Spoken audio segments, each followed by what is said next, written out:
Nano ceramic tint. Clear inside. Dark outside.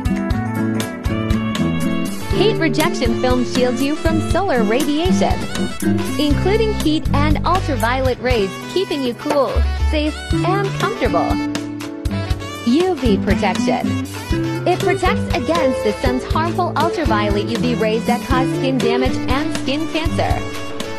This enhancement in visibility not only reduces eye strain, but also improves your overall driving experience, allowing you to focus on the road ahead. Makita ko sa inyo yung comparison ng nano ceramic kumpara sa nano ceramic ng Crown Optic. See, ang ibang nano ceramic, tagos po yung ultraviolet rejection. Yan. So, ulitin po. See, tagos. Yung ikakabit natin ng Crown Optic. Ito po. Yung sample.